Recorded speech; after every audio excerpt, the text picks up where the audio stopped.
حضرت مقدام بن مادی کرب رضی اللہ تعالیٰ عنہ نبی اکرم صلی اللہ علیہ وسلم سے روایت کرتے ہیں، حضور نبی پاک صلی اللہ علیہ وسلم نے ارشاد فرمایا، اذا احب الرجل اخاہ فلیخبرہ انہ یحبہ۔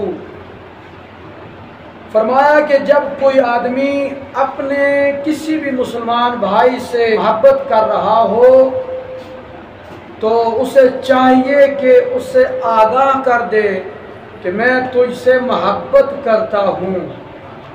کسی بھی مسلمان بھائی سے محبت ہو، اس محبت کا اظہار کرنا چاہیے۔ اس حدیث کو امام ابو داود اور امام ترمذی نے روایت کیا۔ اور پھر حضرت انس بن مالک رضی اللہ تعالیٰ عنہ اس حوالے سے ارشاد فرماتے ہیں، ایک آدمی رسول اکرم صلی اللہ علیہ وسلم کے پاس سے گزرا اور اس وقت نبی کریم صلی اللہ علیہ وسلم کے پاس کچھ لوگ بیٹھے تھے۔ تو جو حضور علیہ السلام کے پاس لوگ بیٹھے ہوئے تھے ان میں سے ایک آدمی نے رسول پاک صلی اللہ علیہ وسلم کی بارگاہ میں عرض کی کہ یا رسول اللہ صلی اللہ علیہ وسلم، انی لأحب ھذا للہ۔ آقا یہ جو آدمی گزرا ہے میں اللہ کے لیے اس سے محبت کرتا ہوں، مجھے اس سے محبت ہے اللہ کے لیے۔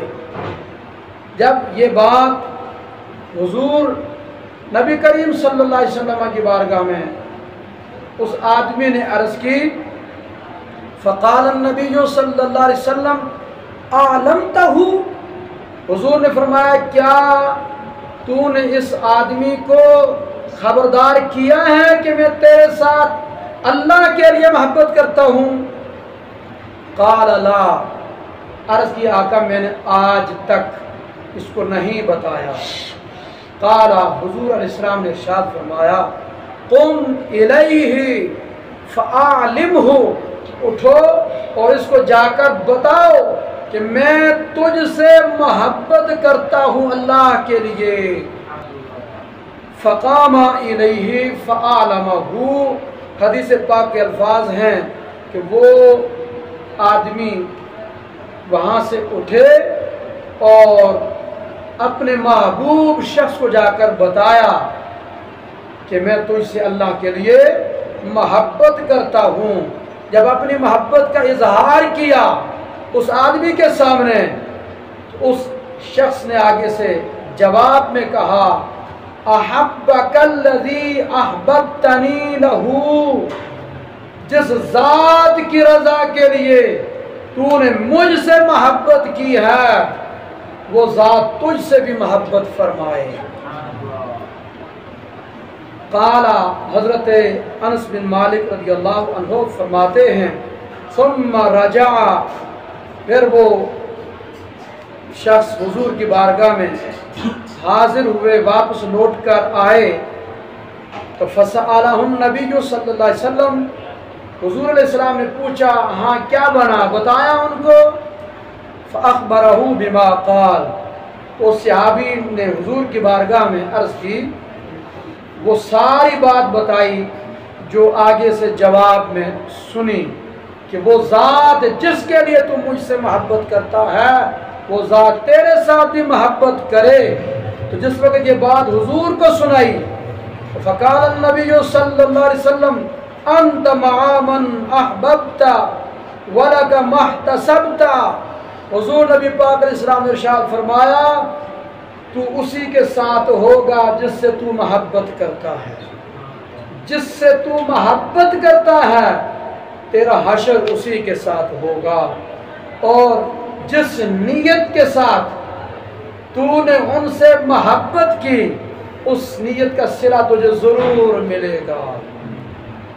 تو جب بندہ اللہ کے لیے، اللہ تعالیٰ کی رضا اور خوشنودی کے لیے کسی بھی نیک متقی پارسا شخصیت کے ساتھ محبت کرتا ہے تو اللہ تعالیٰ دنیا میں بھی اس کو صلہ عطا کرتا ہے آخرت میں اس کا پڑوس عطا کرتا ہے۔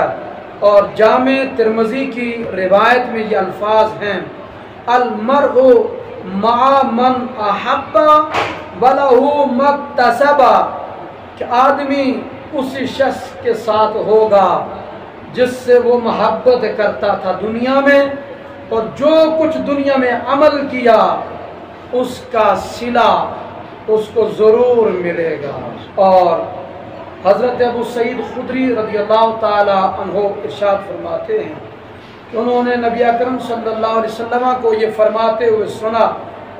نبی علیہ السلام ارشاد فرماتے ہیں، لا تصاحب الا مومنا، تو اپنا دوست صرف مومن کو بنا۔ تو حصر کیا دوستی کا ایمان والے کے ساتھ، کہ مومن کے ساتھ تمہاری دوستی ہو، مطلب یہ کہ کسی بھی کافر بد مذہب کے ساتھ تمہاری دوستی نہیں ہونی چاہیے۔ لا تصاحب الا مومنا، صرف مومن کے ساتھ دوستی اپناؤ۔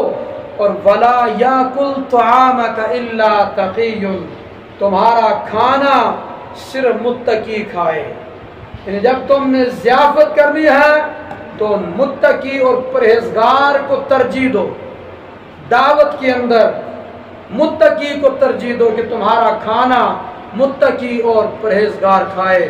اس میں نیکی اور تقوی کی اہمیت کو واضح کیا کہ تقوی کی کتنی اہمیت ہے، کہ آپ کا مہمان بنے تو متقی بنے، پرہیزگار بنے۔ تو جب متقی کی یہ شان ہے تو پھر ہر بندے کو متقی اور پرہیزگار بننا چاہیے۔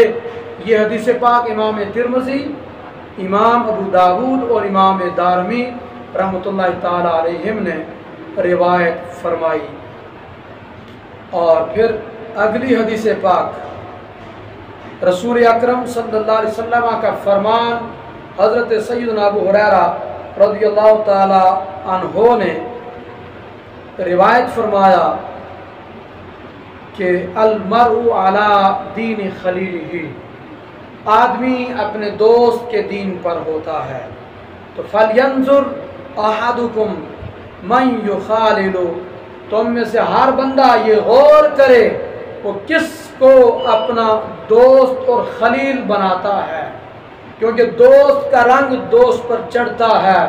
جیسا دوست ہوگا، جس کردار کا وہ حامی ہوگا، اس کردار کا اثر دوست پر چڑھتا ہے۔